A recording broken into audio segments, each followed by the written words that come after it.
Monsieur le commissaire de la République, Monsieur le député, Monsieur le général des Forces armées de Nouvelle-Calédonie, Messieurs les membres du gouvernement de la Nouvelle-Calédonie, Madame la présidente de la province sud, Madame le maire de Nouméa, Mesdames les consuls d'Australie et de Nouvelle-Zélande, Mesdames et Messieurs les représentants des organisations patronales et des chambres consulaires, Mesdames et Messieurs en vos grades et qualités, mes chers amis, bonsoir à tous.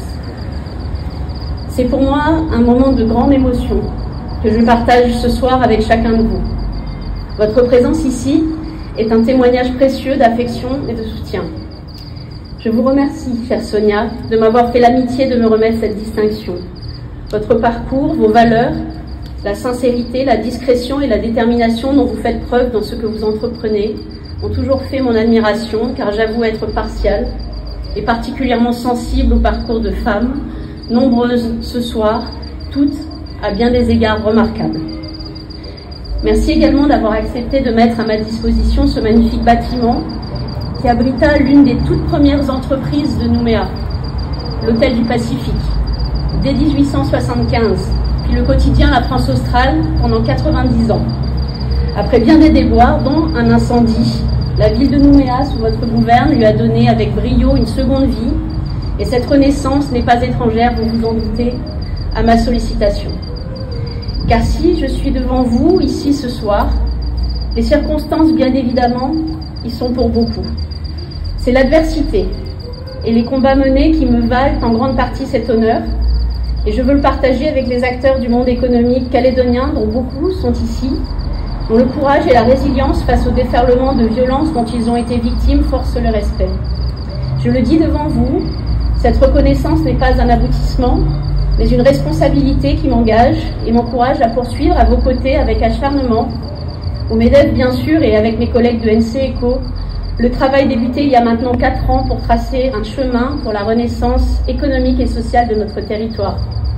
Merci à mes partenaires de bataille, Nicole, David, Elisabeth, Jean-Christophe, et bien sûr les formidables équipes du MEDEF, ici et à Paris, Geoffroy Roux de Bézieux, puis Patrick Martin, dont le soutien, la force et la confiance ne m'ont jamais fait défaut. Mais se battre pour ce que l'on aime est finalement l'une des choses les plus aisées qui soient. Il est facile de tomber amoureux de la Nouvelle-Calédonie. L'odeur des gaillacs, le lagon qui se dévoile au détour d'un col, la brume le matin dans les vallées ont un charme puissant qui parle à chacun d'entre nous. Mais la Nouvelle-Calédonie est tellement plus. Mosaïque de personnalités, culture ancestrale, légendes, histoire familiale et de communautés qui ont en partage le travail de la terre, la solidarité et la simplicité de ceux qui sont partis de rien et qui sont le véritable terreau de cette île. Il est facile de tomber amoureux de la Nouvelle-Calédonie, mais toute exaspérance, déroutante qu'elle puisse être, il est presque impossible de la quitter vraiment. Mes ancêtres irlandais, arrivés sur la Gazelle en 1862, ne font pas exception. À l'époque où le français n'était pas encore parlé par tous, ils ont vécu en tribu à Païta et commencé à tisser un à un les fils de la longue histoire familiale. Les délais, comme les Degrélans, ont fait souche au nord, à l'est, au sud et à l'ouest, et gardé de leurs racines irlandaises un certain entêtement, un goût prononcé pour la convivialité, la passion du sport et un nom que seuls les vrais savent correctement prononcer.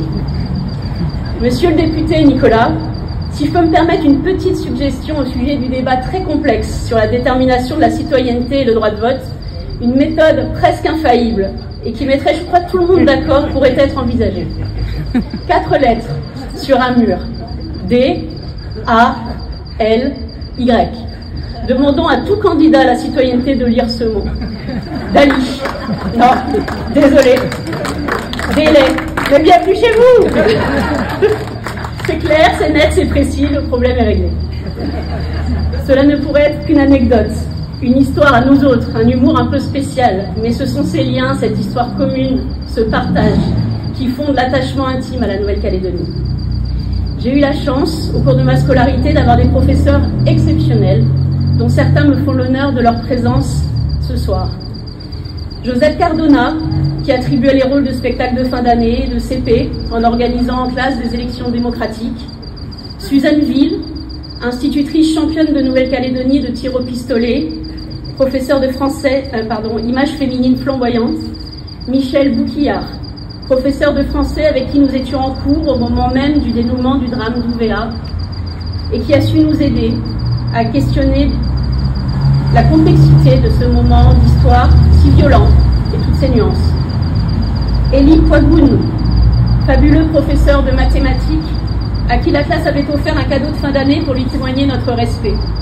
Au cours suivant, notre professeur tant admiré avait tenu à faire un présent à chacun d'entre nous, jeunes incultes, dans un geste coutumier d'une si parfaite sincérité et humilité que 30 ans après, j'y pense encore avec une grande émotion.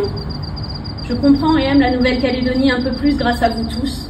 Je suis heureuse de pouvoir vous rendre hommage ce soir et de vous remercier. Mais si je regarde l'avenir avec confiance, optimisme, réalisme et une certaine forme d'acharnement à faire bouger les choses, c'est avant tout grâce à ma famille et à vous tous, mes amis. Grâce à mon père, qui des heures durant envoyait la balle de tennis un peu plus loin, un peu plus vite, à l'adolescente bien frêle, dont le principal atout dans ce sport était de courir longtemps et de ramener sans cesse la fameuse balle jusqu'à écœurer l'adversaire, technique redoutable que j'ai conservée depuis, comme vous le savez tous. Grâce à ma mère, diététicienne devenue fondatrice de la plus grande base vie du territoire et dont les engagements publics, associatifs, bénévoles sont un modèle de dévouement pour toute la communauté. Grâce à ma sœur, Kathleen, et mon frère Ronan, mes rocs et mes confidents en toutes circonstances. Grâce à mes enfants, César, Charles et Alice, dont le regard sur le monde va beaucoup plus loin que le mien et qui me soutiennent en dépit d'horaires impossibles et d'engagements qui leur semblent parfois bien inutiles. Il faut le dire, il n'y a rien de tel que 3 adolescents à la maison pour garder les pieds sur terre, vous savez certainement. Grâce à Guillaume, le père de ces enfants formidables, grâce à Florent, qui m'accompagne, me soutient, et tellement plus. Grâce à vous tous, enfin, mes amis. Vous qui m'avez montré qu'aucun sommet n'est inaccessible si on le franchit à plusieurs. Vous avec qui je partage les mêmes valeurs, respect, engagement, solidarité et amour de notre pays. Vous dont la confiance et l'affection me donnent force et courage à chaque moment. Oui, légion nous sommes, et pour vous, pour nous, celle-ci est bien accrochée à la place du cœur. Merci.